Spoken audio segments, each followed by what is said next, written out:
Yeah, so the story of how the New Testament texts came together in the New Testament canon, it's a complicated historical story. I can give some general characteristics.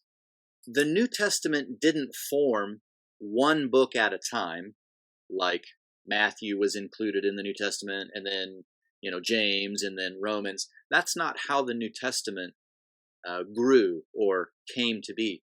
Instead, the New Testament came into being a chunk at a time.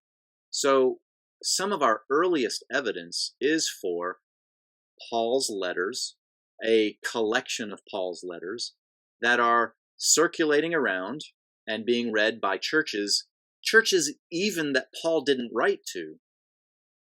And Mike, some of our best information about the early collection of Paul's letters is 2 Peter. 2 Peter chapter 3 talks about Paul's letters. He says that are hard to understand. And he mentions that these letters are like scripture. So we have very early indication that Paul's letters were circulating around together. Very, very soon after that, we've got evidence of the four Gospels circulating together and being used authoritatively in the church before there is a full New Testament. The story of the Catholic Epistles is a little more complex.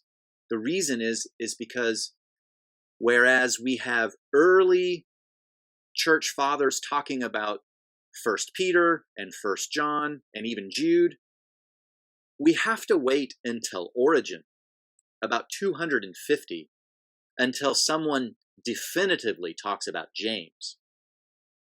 And we have to wait about that long until someone definitively talks about 2 Peter as well. So you see the problem there, Mike? With the Catholic epistles, we've got some of them used and talked about early, and then a couple of them that there's silence. Now, silence doesn't mean that they were rejected. Silence doesn't mean that the text hadn't been written yet. It's just we don't have evidence.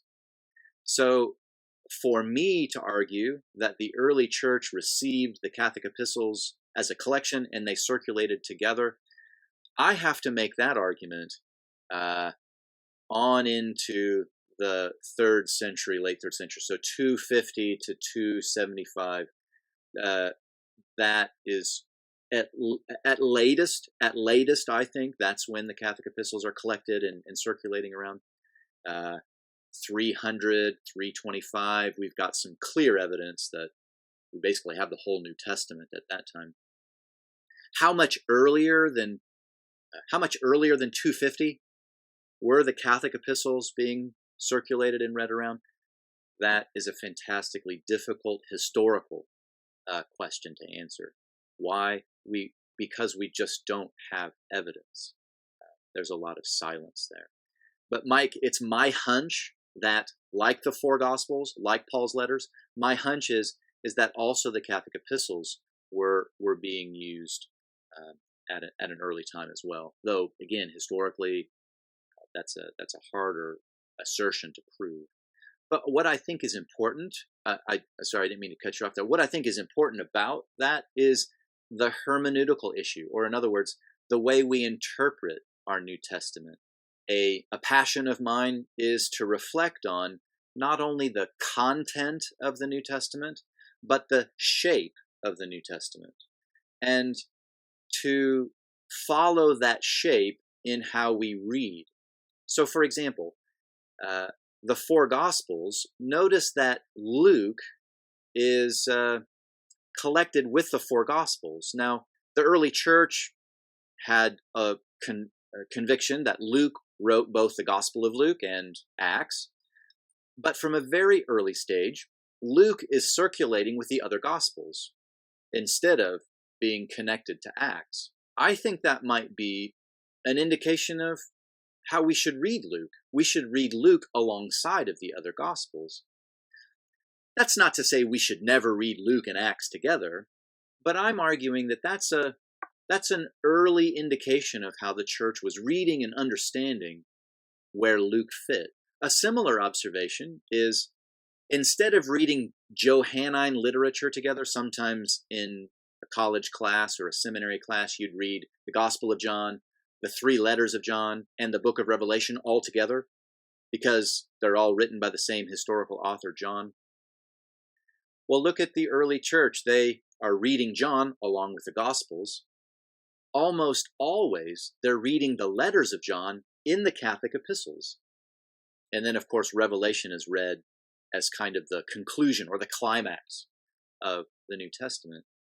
So that's part of the insight I'm trying to present to the church in this book. What do we glean from the Catholic epistles when we read them as more of a coherent unit, when we're seeing common themes and common ideas that are held together, not in contradiction to Paul or the Gospels, but I like the illustration of a choir, right? A choir, not everyone in the choir sings the same note, but all those notes are sung in harmony. So I think the Catholic epistles have their own notes that they're singing, and they're complementary to Paul, but they're different from Paul. And so that's part of my passion, is to say, how can we rediscover the Catholic epistles song that they're singing, the notes that they are sounding in the choir of the New Testament, and the notes that they sound together as a particular collection. So I hope that's clear. That's definitely a passion of mine, and what the book is attempting to do.